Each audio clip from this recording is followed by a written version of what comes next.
कुरान मजीद बुरहान रशीद की आयात बैयनात से हफ्तावार इस महफ़िल पाक का आगाज़ किया है। अल्लाह रब्बुल इज़्ज़त हम सब का यहाँ जमा होना कबूल मंजूर फरमाए। इसको हमारे लिए तोशाए आखरत और ज़रिया नजात बनाए। हज़रात मुहतरम, अल्लाह वहदहू ला शरीक है, उसका कोई शरीक और जितने भी अंबियाए किराम अलैहिस्सलाम आए, सब का दर्स यही था कि दुनिया को शिर्क से पाक करना है, शिर्क से पाक करना। दुनिया में खैर भी है और शर भी। दुनिया में नेकी भी है और बदी भी।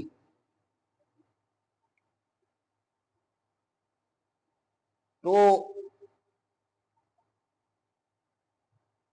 जैसे मैंने पिछली बार कहा था कि देखने को अगर देखा जाए तो अल्लाह रब्बुल इज़्ज़त को नेकियों में से कुछ ऐसी चीजें हैं कि जो बहुत ज्यादा पसंद है।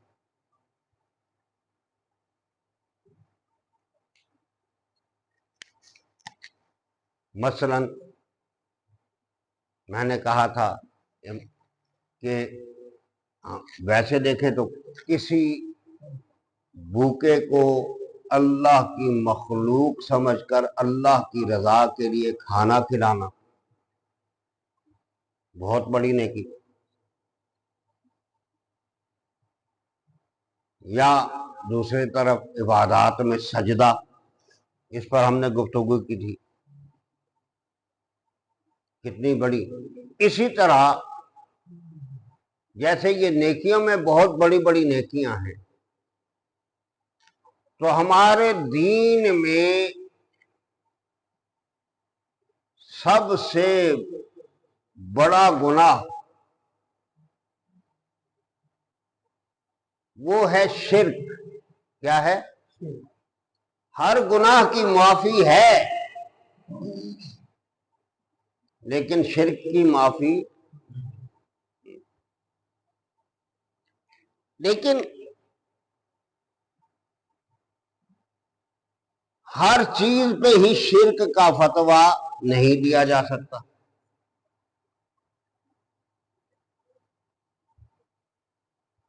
इस मामले में भी मुख्तलिफ किस्म की अनवा व अक़साम है।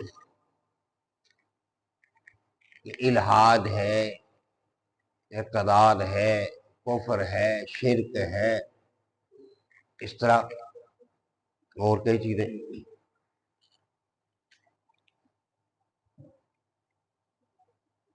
वो जो लोग हर चीज को शिर्क गिरदानते हैं वो भी अच्छा नहीं। और तौहीद की आड़ में अगर कोई कहलाए अपने आप को तौहीदी कहलाए, मुसलमान कहलाए, लेकिन किसी न किसी तरह इस कार बद में मुब्तला हो,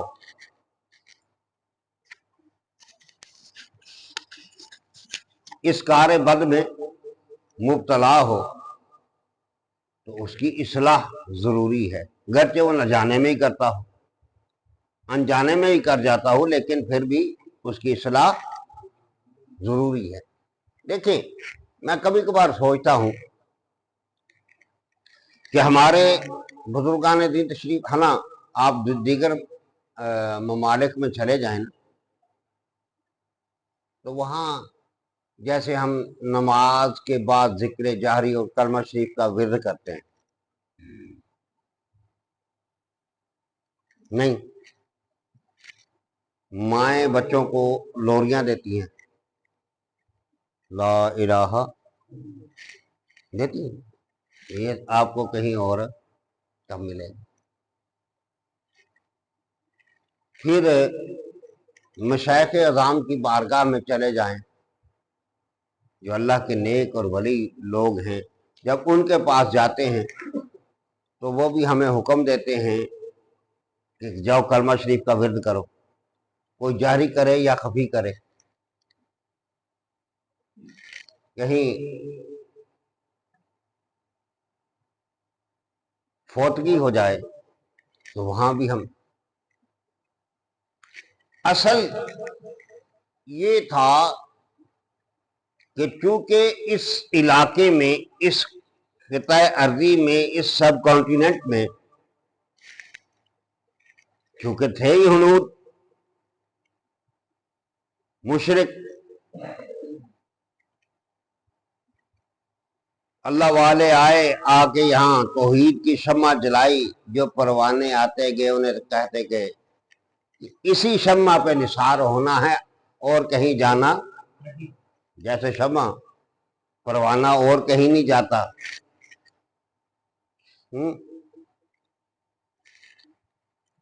इसी तरह तो उस सबक को अज़बर रखने के लिए अक्सर और बेशतर हमें जो सबक पढ़ाया गया वो कलमा तौहीद का ही, कलमा,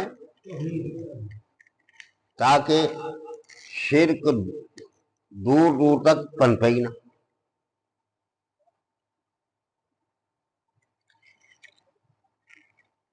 ये भी जिनके पास आना जाना, कई लोग कह देते हैं कि जी पता नहीं क्या है क्या नहीं, जो भी फतवे लगाएं, लेकिन ये वही हस्तियां हैं, ये वही आस्थाने हैं जिन्होंने नूरे तौहीद हमें दिया।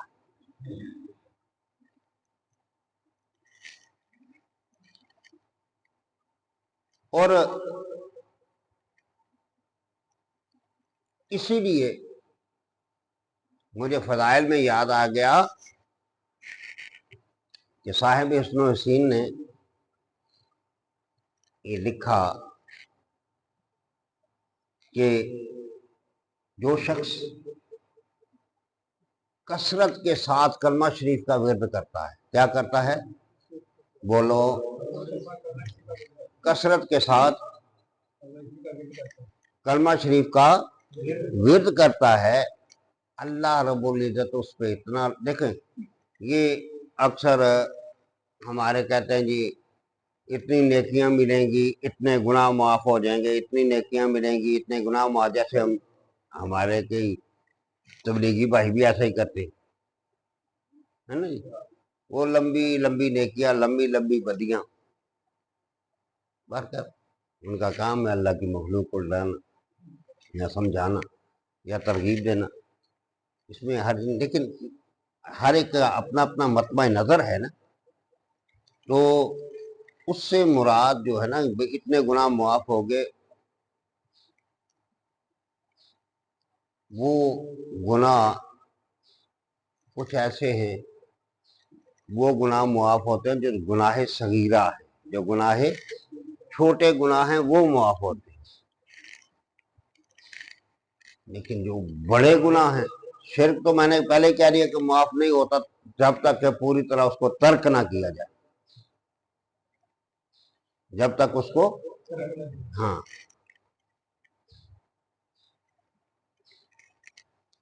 लेकिन अब दूसरे गुनाह हैं, कोई जुआ खेलता है, कोई ऐसे जो जिन्हें शरअ मुताहरा ने गुनाह कबीरा करार दिया, कबायर, तो उस सूरत में साहिब किताब लिखते हैं कि जो शख्स कसरत से करमा शरीफ का विर्द करता है, अल्लाह रब्बुल इज्जत उसकी कबीरा गुनाह भी मुआफ फरमाता है, उसके कबीरा गुनाह भी मुआफ फरमा देता। और यही कलमा शरीफ का एजाज है। जैसे किसी चीज पे जंग लग जाए या शीशे पे डस्ट आ जाए तो उसको साफ करना पड़ता है। डस्ट को साफ करने का तरीका और है और जंग को साफ करने का तरीका इसी तरह है ना। क्यों जी? जंग को और तरह साफ करेंगे, शीशा तो शीशा ही रहेगा, लेकिन जहां जंग है जंग उतार कर फिर रंग चढ़ाना पड़ता है ताकि अब जंग उतरे, रंग चढ़े।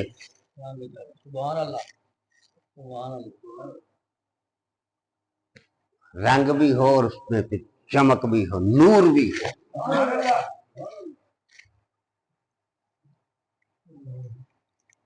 इसलिए ये बंदे के कल्ब से जंग कलमा शरीफ उतारता है।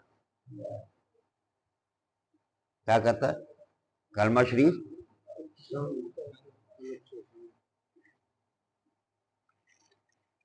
और रंग कौन सा फिर चढ़ता है?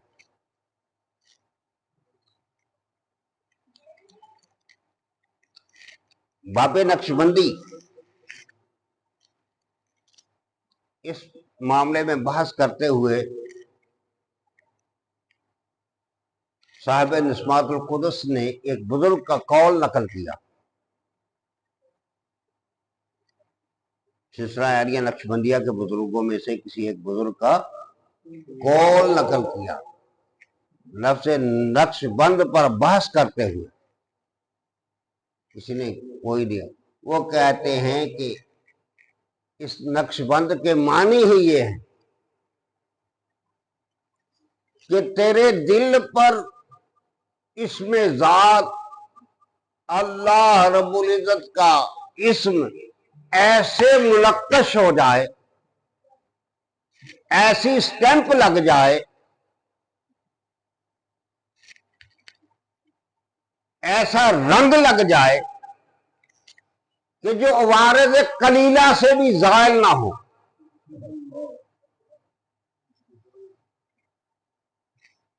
आदमी भूल भटक जाता है ना, यानी अगर कोई छोटी मोटी ऐसा काम हो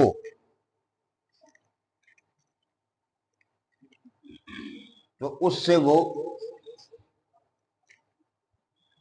जायल ना हो,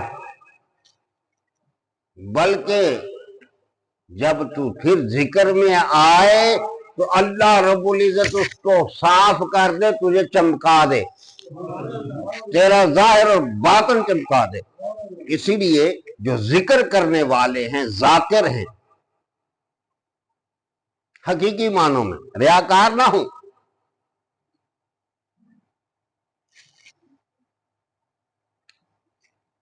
ये तो अंदर के मामला थे। मर्द साहब बिस्मिल्लाह, आ जाओ, बैठाओ, मलक साहब नाल आज तशरीफ।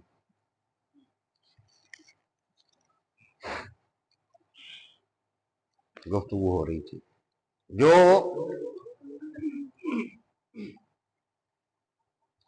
जब आदमी रियाकारी, अब ये है इंसान के अंदर के मामले।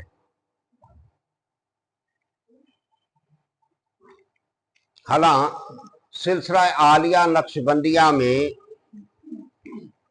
जिक्र खफी को ज्यादा तरजीह दी गई, यानी खामोशी से जिक्र करने को ज्यादा तरजीह दी गई, बल्कि बुजुर्ग कायद ही इस चीज के हैं कि जिक्र किया जाए। और वो कईयों ने यह भी नकल किया है कि आका अलैहिस्सलातु वस्सलाम तशरीफ लेके गए तो देखा पेशवाए नक्शबंद हजरत सैयदना सिद्दीक अकबर रज़ी अल्लाह ताला अन्हु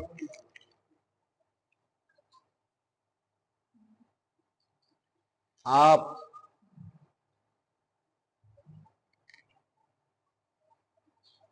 बड़ी धीमी आवाज में कुरान हकीम की तिलावत कर रहे हैं। क्या करें? धीमी आवाज में तिलावत। तो जब ये देखा, अबू बकर इतना खामोशी से और ऐसे क्यों कर रहे हो या रसूल अल्लाह सल्लल्लाहु अलैहि वसल्लम? इसलिए कि रियाकारी का पहलू पैदा ना हो।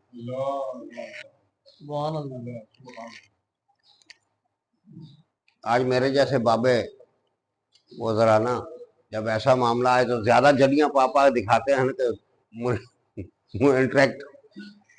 लेकिन ये काम नियतों का सारे मामले अल्लाह जानने वाला है। लेकिन कहीं कहीं हम जमाने की किसी रवश पर एक छोटी सी पिन कर जाते हैं, वो सिर्फ समझाने के लिए।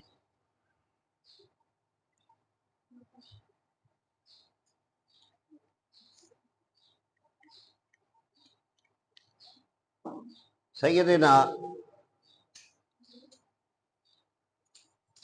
सिद्दीक अकबर रज़ी अल्लाह ताला अन्हु ने तो ये इरशाद फरमाया, और उसके बाद देखा तो सैयदना उमर खत्ताब जहरी आवाज में कुरान हकीम पढ़ रहे, ऊंची आवाज में कुरान हकीम पढ़ रहे। पूछा, उमर इतना ऊंचा क्यों पढ़ रहे हो? अर्ज की, या रसूल अल्लाह सल्लल्लाहु अलैहि वसल्लम, आका जो गाफिल है ना, इनके लिए ऊंची आवाज से पढ़ रहा हूं ताकि वो भी बेदार हो जाएं और कुरान हकीम अल्लाह के अहकाम को सुने। क्योंकि तो वो हम इस तरह कहते, वो अरब इलाका था, सब अरबी समझने वाले, अल्लाह के अहकाम को समझे, बेदार हो जाएं, अल्लाह का जिक्र करें, कुरान हकीम को की तिलावत करें। यानी खुद ये काम कर रहा हूं, ऊंची आवाज से समझ लो कि दूसरों को भी दावत दे रहा हूं कि आप भी गाफिल ना रहो अल्लाह के कलाम की तिलावत नारे तकबीर, नारे रिसालत, नारे हैदरी, नारे तहकीक, नारे गौसियत। अब हमें समझ ये आ गई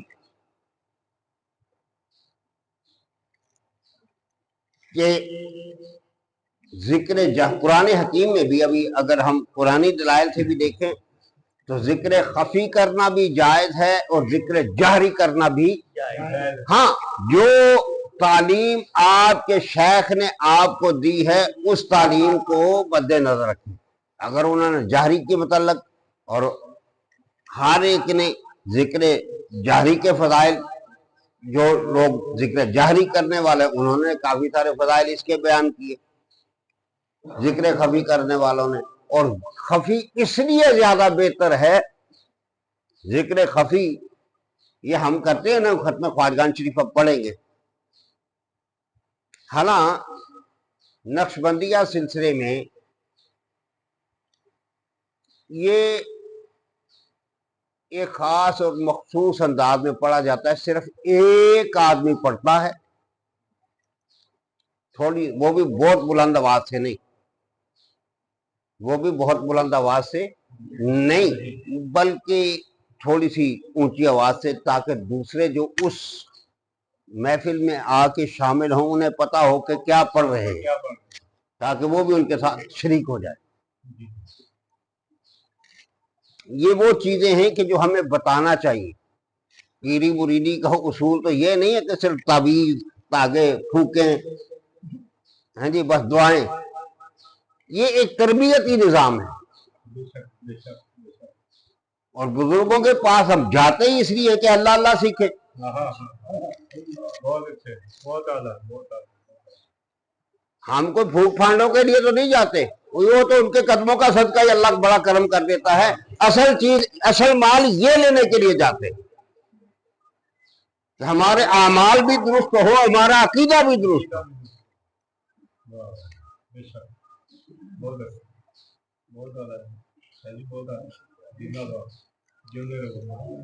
तो इसलिए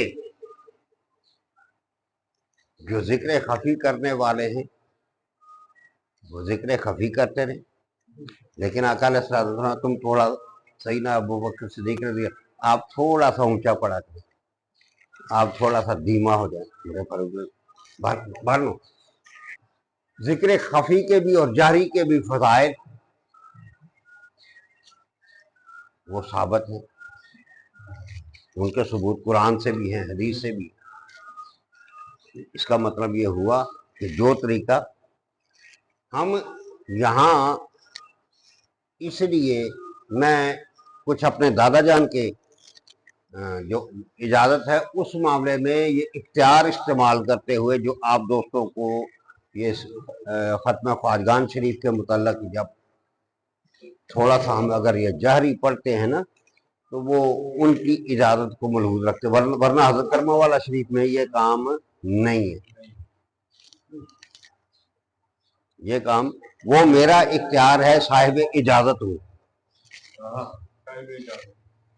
साहिब इजाज़त हूँ, इसलिए मुझे इख्तियार है कि मैं जो दोस्त मेरे पास आए उनकी तरबियत के लिए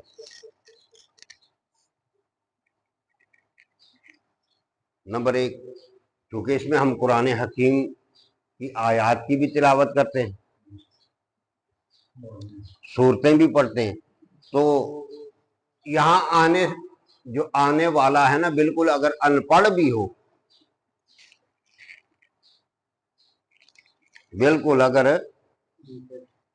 लेकिन जो पढ़े और बूढ़ी उम्र में पढ़ ले तो क्या बात। हमने देखे, मैंने आप पिछली बार भी बयान किया था कि हमारे हैं एक चाचा जी हैं मोहल्लेदार, चाचा बशीर साहब, फॉरमैन साहब, वो रिटायर्ड भी हो गए। आदमी रिटायर्ड होता है 60 साल की उम्र में, रिटायर्ड होने के भी 5-7 साल 10 साल बाद मेरा ख्याल है इस वक्त उनकी, अल्लाह उन्हें जिंदगी और सेहत तंदुरुस्ती अता फरमाए, बड़े बुजुर्ग हैं, तो इस वक्त 80-85 साल तो उम्र होगी। तो आज से 4-5 साल पहले उन्होंने कुरान पाक पढ़ना शुरू किया और खत्म कर दिया। वो जो कहते हैं रात के बुढ़े तोते क्या अब क्या पढ़ेंगे, लेकिन जिनके अंदर अज़्म सादक हो वो कर गए। शेख सादी जैसी मैंने मिसाल दी थी कि 40 साल तक कोरा कागज थे, फिर आज शादी समझाने के लिए। इसी तरह इधर यहाँ कोई बूढ़ा आए जैसा आए, वो चूंकि तरबियत मकसूद है, अल्फाज की अदायगी और वो औरात जो हम करते हैं ये सब के सब ज्यादातर मसूरा, यानी जिनके सबूत और जो साबित हैं, जिनके फजाइल हैं, मसलन हर एक चीज जो हम यहाँ अमल करते हैं वो बाकायदा हैं, हदीस पाक से उसके फजाइल साबित हैं। तो ज्यादा थोड़ा सा ऊंची पढ़ाने का मकसद ये है कि हम अहबाब जो हैं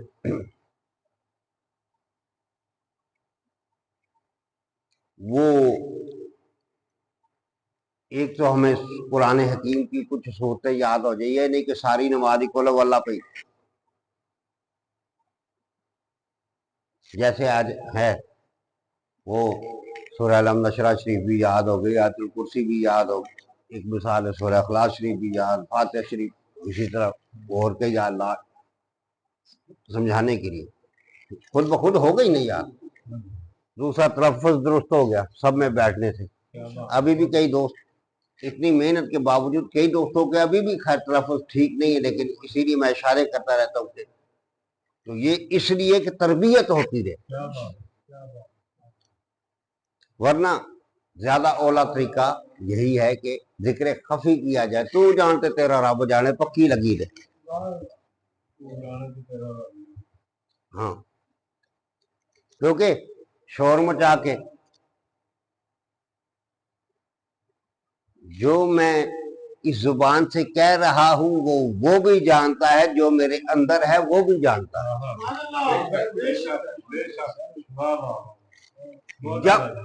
जब मैं जिक्र कर रहा हूँगा खामोशी से, भले से वो सांस से ही क्यों ना जिक्र कर रहा,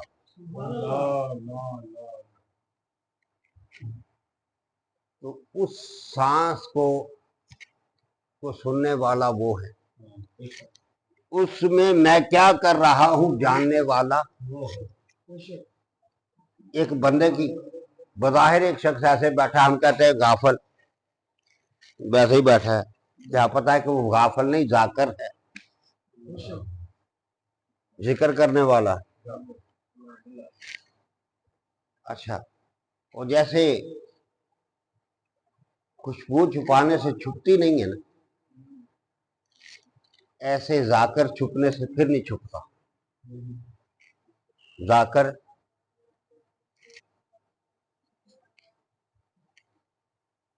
छुपने से नहीं छुपता। क्यों? कि जब वो जिक्र करता, ख्वाह काला हो या मेरी तरह चिट्टा हो, जैसा भी हो, लेकिन अल्लाह रब्बुल इज्जत उसके चेहरे पे कुछ खास ही अपना नूर बरसा देता है। वो हजार बंदों में बैठा हुआ भी पहचाना जाता है कि ये जाकिर है।